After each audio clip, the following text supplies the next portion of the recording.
Assalamualaikum warahmatullahi wabarakatuh. Perkenalkan, saya Ririn Rabbania, mahasiswi Universitas Ngudi Waluyo dengan program studi S1 Kebidanan Transfer program RPL dengan nomor NIM 157222035. Pada saat ini saya akan mempresentasikan video tentang pendidikan kesehatan eliminasi pada Ibu Nifas. Terima kasih. Iya, silakan masuk. Terima kasih, Bu. Iya, Ibu. Kenalkan saya dan Ririn. Ibu silakan duduk dulu, Ibu. Ntar saya duduk. Ya.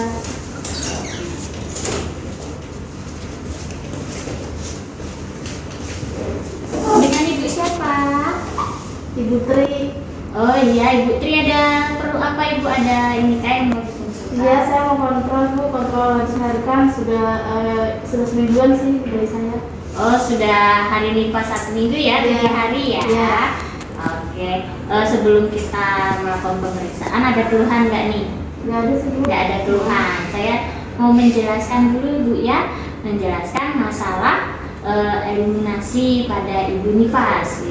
Siapa tahu ada masalah pada gangguan eliminasi, yaitu gangguan pengeluaran kandung kecil, untuk buang air kecil atau pipisnya ada masalah apa tidak ya. Nah, jadi untuk masalah pipisnya itu, untuk masalah buang air kecil itu, kalau pada Ibu Nifas itu kadang bisa terjadi retensi urin, terus kadang bisa terjadi infeksi saluran kemih ya, terus kadang terjadi sistitis gitu. Sebelumnya pernah dengar nggak Bu yang saya sebutkan gangguan pipis? Belum tahu. Belum tahu. Jadi saya jelaskan dulu ya. Ya. Ya kalau ada di rumah ternyata ada gangguan yang saya sebutkan, ibunya bisa langsung kontrol gitu ya. Ya. Nah, jadi yang pertama tuh masalah gangguan retensi urin. Nah, retensi urin itu apa? Jadi retensi urin itu dan tidak tuntas pipisnya gitu Bu ya. Jadi ketidakmampuan tubuh untuk mengasungkan kandung kencingnya gitu. Jadi ibu tuh pipisnya nggak tuntas, jadi masih ada sisanya gitu di kandung kemihnya ibu. Nah, itu namanya retensi urin. Itu gangguan. Tanda gejalanya tuh biasanya kadang pipisnya tuh lambat atau putus-putus. Nah, itu tanda gejala untuk retensi urin. Terus bisa juga nanti tuh ibu tuh pipis tapi merasa masih belum kosong kandung kencingnya gitu, masih penuh tapi pipisnya sedikit aja gitu ya. Itu juga bisa. Atau kadang perutnya di bagian bawah, bagian tempat kandung kemihnya tuh keras. Nah, itu juga bisa tanda-tanda kandung kencingnya penuh tapi ibu pipis tidak tuntas gitu ya. Terus bisa juga tidak terasa ada kayak mau rasa pipis tapi begitu ibu pingin pipis tidak bisa keluar. Nah, itu gangguan retensi urin tadi ya, yang pengosongan kandung kemihnya tidak tuntas gitu. Nah, terus kalau misalnya retensi urin ini biasanya penyebabnya itu habis melahirkan. Nah, kan Ibu Nifas kan habis melahirkan bisa, atau ada penyempitan pada saluran kencingnya, itu bisa juga. Atau ada gangguan fungsi otot, misalnya atau saraf itu biasanya karena obat-obatan bius, misalnya ibu habis operasi sesar, habis kena bius operasi sesar kan bisa juga itu mengganggu. Kalau ada obat bius kadang takutnya mengganggu fungsi otot dan sarafnya ibu gitu ya. Atau juga bisa penyebabnya karena batu ginjal gitu ya. Nah, waktu melahirkan lancar aja, nggak ada masalah lah, lahirannya normal ya. Nggak susah ya? Enggak. Ya, Tapi kemarin sih dijahit. Oh ya, dijahit aja ya. Dijahit. Kalau dijahit kan mungkin karena biusnya juga bisa mengganggu untuk gangguan kandung kemihnya gitu, retensi urin itu. Tapi kalau misalnya tidak ada masalah sampai dengan sekarang, pipisnya lancar aja. Lancar aja.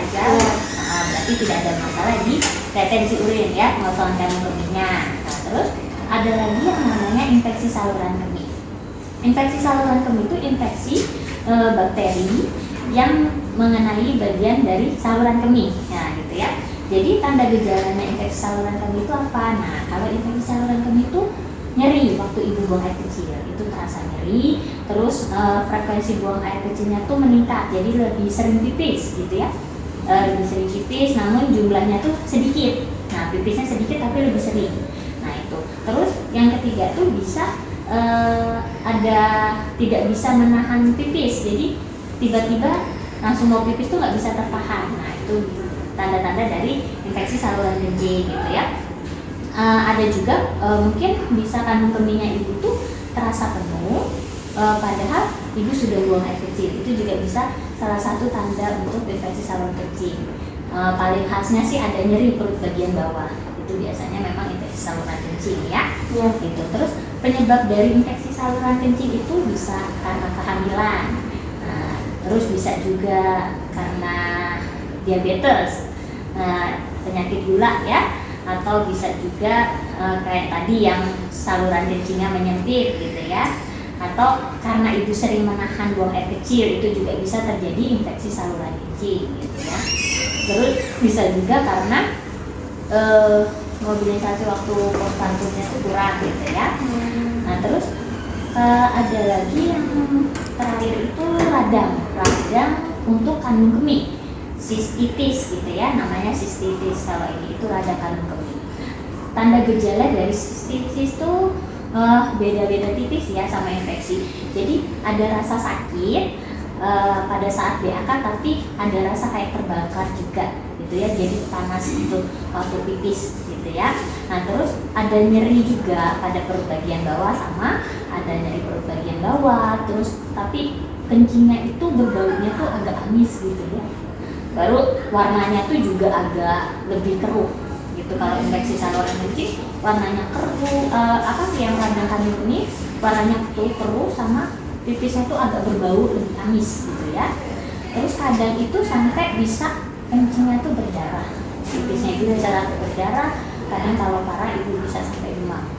Nah itu tanda gejala untuk sistitis gitu ya. Kalau penyebab dari sistitis ini itu bisa dari bakteri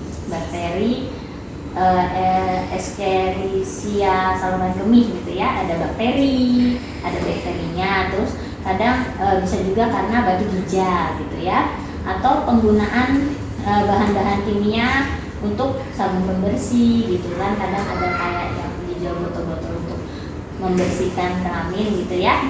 Sebaiknya tidak usah dipakai yang kayak gitu-gitu. Soalnya kan kita nggak tahu gitu ya, namanya produk kimia kan kita nggak tahu dalamnya apa aja. Nanti itu takutnya malah mempengaruhi untuk radang saluran kemihnya ibu gitu ya. Jadi itu sementara kalau kayak untuk pembersih kewanitaan itu nggak usah, yang penting tuh coba bersih pakai air mengalir gitu aja. Pasal pakai sabun pembersih atau semacamnya itu ya. Nah, terus bisa juga karena penyakit gula atau menopause, itu juga penyebab dari radang sistitis gitu ya. Nah gimana ibu dari penjelasan saya? Ada yang mau dipertanyakan atau Sudah, tidak Bu. dimengerti? Sekarang saya sudah paham Bu, yang tadi diberikan penjelasannya, sudah mengerti. Ya pokoknya kalau ada yang dari saya jelaskan tadi, ada yang ibu rasakan tanda gejalanya, ibu langsung ke fasilitas kesehatan, nanti biar diperiksa dari bidannya di sana atau perawatnya di sana ya.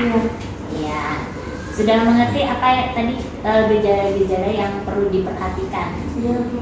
Apa aja? Kalau kencing saya kan sedikit-sedikit, terus ada nyeri tekan, terus ada kadang kalau ada sampai berdarah, ada padananya. Iya. Itu harus segera ke kesehatan. Iya, pokoknya kalau ada tanda gejala itu ibu langsung ke fasilitas kesehatan aja untuk diperiksa. Kita lakukan pemeriksaan dulu ya Bu ya. Mari Ibu. Iya.